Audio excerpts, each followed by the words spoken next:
Morning sa ating lahat, no? Sobrang exciting to guys kasi this is a new update of our Millionaires Trading Tool and this is now the version 3 of it. Sobrang dali na lang nito gamitin guys. It is very slick na siya and neat na natin tingnan itong Millionaires Trading Tool version 3.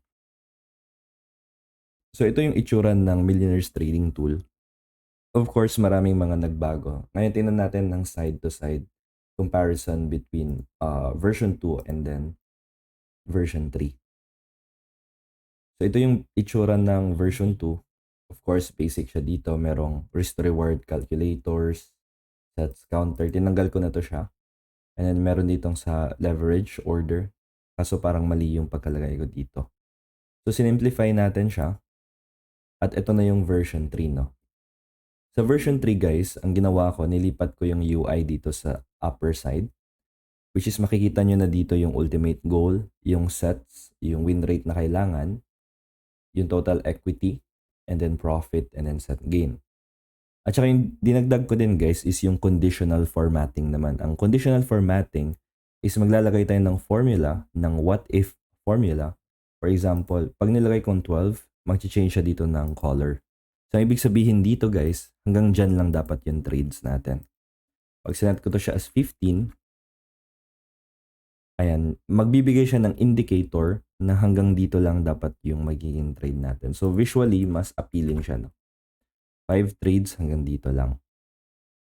Ang nilagay ko din dito guys is yung pag-change din ng color nitong risk to reward ratio, no? Kasi nung last time, hindi nyo na-gets kung ano tong 600, ano tong percent na nakalagay dito. So, ayan. Yan na yung magiging RR natin, risk to reward ratio. So, 1:4 risk to reward. Pag nilagay nyo siyang 4, it means 1:3 risk to reward ratio. So, ganito siya nag-work. Ngayon, dito sa custom risk to reward, i-discuss ko yan. Ito yung bagong feature na nilagay ko guys. Sa custom risk to reward. And next is, dito naman, so meron akong dalawang calculator na nilagay. First, i-discuss ko muna tong safety net. So, for example, maglagay tayo ng 50%, $50. So, if we have $100, so sabihin natin, ang formula natin is 12 trades, 3 wins. For example, na loss ka sunod-sunod. So, it means, mag-change siya ng color kapag na-hit niya na yung safety net. It means pahinga ka na dito kasi ang dami mo ng consecutive losses. So, yun yung ibig sabihin nitong safety net calculator dito sa baba. Next is the manual margin calculator na. So, para mapadali yung pag-calculate nyo towards amount of risk, for example lang, magte-trade tayo dito sa rare na sabihin natin maglulong ka, no? Ayan. Ngayon, mabilis na lang siya mag-measure kasi nga ilalagay mo lang yung SL which is 3.18. Punta tayo dito. Noon, wala tayong manual margin. Meron ditong margin calculator but it's confusing for others. So, dito na lang. So, type mo yung capital mo. For example, $100. I-type mo yung risk. Ito, 10.59. Type mo yan, 10.59% risk. Yung stop loss, i-type mo siya 3.18. Yung SL natin. Yung leverage, si Rare hanggang times 25 lang siya. Ayun. So, ito yung ilalagay mong margin, $13. And then, matatalo ka ng $10. So, sakto siya dito. $10 dito. Dito, $10 yung loss. Dito naman, yung margin na ilalagay mo is 13.32 times leverage. Times 25 leverage. So, meron din akong dinagdag dito itong order by value. Kung gusto nyo maging specific na ito talaga yung magiging trade nyo, bali, kopyahin nyo lang tong order by value. I think I need to add another. Ito siya yung sa order by value. This one. Kulayan natin siya maybe ng blue. Ayan. Lagay natin dito sa ilalim. Dito sa gilid. Ayan. Wait lang. Adjust ko lang.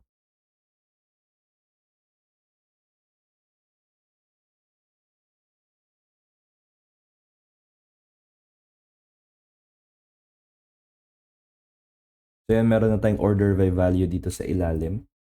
So yan lang yung kokopyahin nyo sa trading view, sa ano nyo, sa Bybit para maging perfect yung magiging trade nyo. Okay? So kung na-loss ka, natalo ka, ito na yung next mong susubaybayan, 12.92. So bagong trade na. For example, bago nating trade is short position, dito yung SL 1.61. Kopyahin mo lang yung SL 1.61 na stop loss.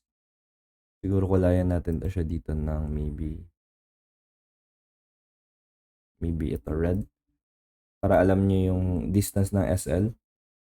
Tapos next is yung risk. Kopyahan niyo lang to 12.92. I-type niyo 12.92. Yan yung magiging risk natin. And yung capital natin bago na, which is $89 na. Type mo dito. $89.4. So ito na yung magiging risk mo on the next trade. Lagay ka 28. And then 717 order by value. Ayan. So meron na tayong mabilis lang dito na margin calculator sa bagong version na to. Now next is the P&L calculator. Ito naman yung to prove kung mali ba yung margin natin. No? Try natin siya i-prove kung tama ba siya or mali. So 89.4 yung margin natin. 89.4. Yung leverage natin is times 25. Yung SL natin is 1.61. Which is na-prove natin, guys.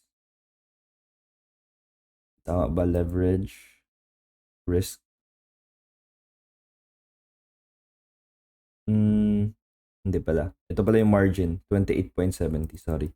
28.70 yung margin natin. So, na-prove ba natin siya? Matatalo tayo ng, of course, na-prove natin siya.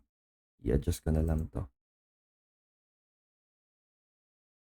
So, na-prove natin na matatalo tayo ng $11.55, which is dito din, tinan nyo. $11.55. So, ang mangyayari dito, guys, every time we extend our stop loss, for example, 3.70, through the use of margin calculator, type mo dito 3.70. So, bago na yung margin natin, 12.49. I-type mo dito, 12.49. The loss, tama ba ako? Margin is 12.49. Tapos, ang percent pala nagbago. 3.70 na yung percent ng SL natin. 3.70 na yung SL. Tingnan nyo, the loss is always the same. It is 11.55. 11.55 loss. That is the good thing of perfect math. Dapat mag-equal siya sa anong mga margin na ilalagay natin. So, ang P&L calculator is pangalawang PML proof na lang to prove kung magkano ba talaga yung magiging profit natin. At saka yung magiging profit naman natin dito, kung magiging 1:1 to siya, which is ganito, 3.70 din. Ang mangyayari niya din, we will win 11.55. Pag 1:2 naman, which is dito 1:2, 7.38. Ayan, panalo ka ng $23. Kung 1:3 naman, right here. Ayan, 1:3. 11.10. Type mo lang dito yung TP.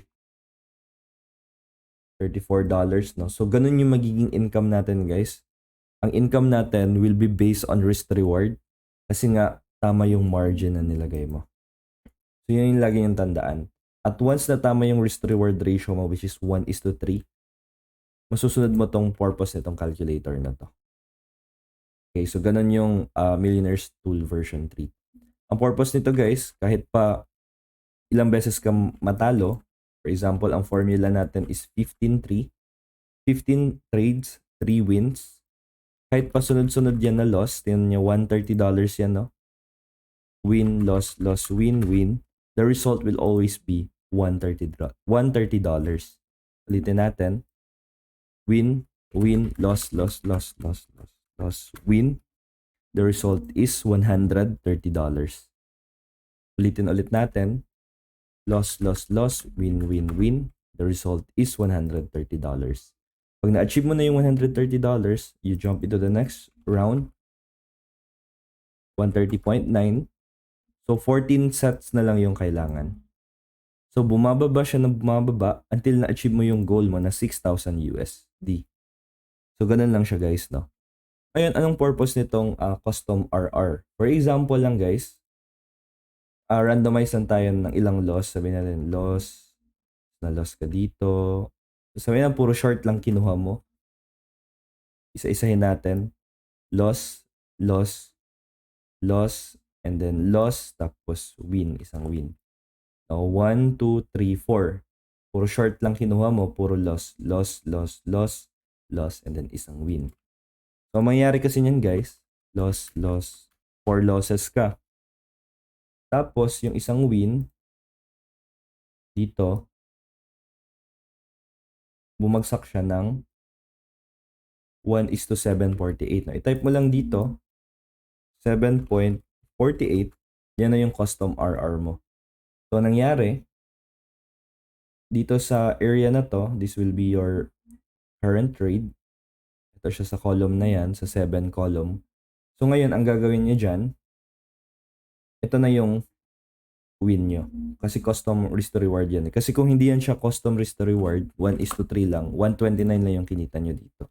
Still, ng profit ka, nag-break even pala, pero tingnan nyo, 183, tumalon ka ng sobrang laki.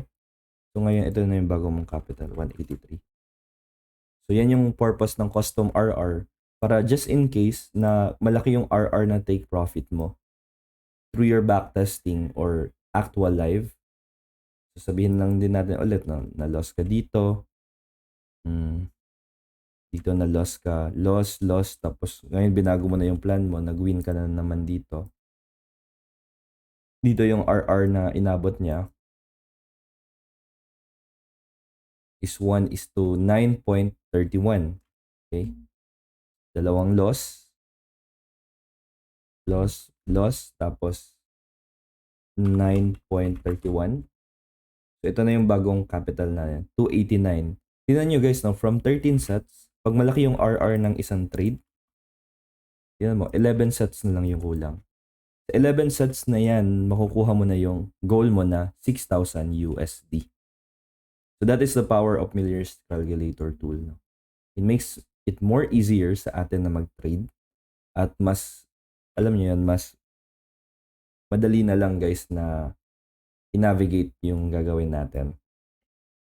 So dito naman sa compounding sets, ito yung number of sets na kukunin mo para ma-achieve yung certain criteria or goal. So sa current money na meron tayo, which is, sabihin natin nag-win ka, so 378 na. Ito na yung bagong pera natin.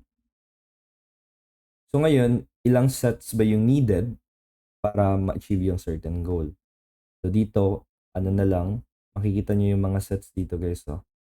So pag nakaabot kayo ng 30 sets, aabot yan ng 1.2 million USD. Tuloy-tuloy lang kayo mag-trade with the Millionaire's Calculator tool. So ikaw yung magde-decide guys ng formula mo. Pwede kang mag 14 trades, 2 wins, which is 14% win rate. Mag-iiba din yung compounding dito. Yung magiging result niya. Kasi nga, ang formula kasi ng Miller's trading tool is magbabago siya kung anong parameters yung babaguhin mo dito. Kung si trades, babaguhin mo, magbabago naman yung konti yung set gain.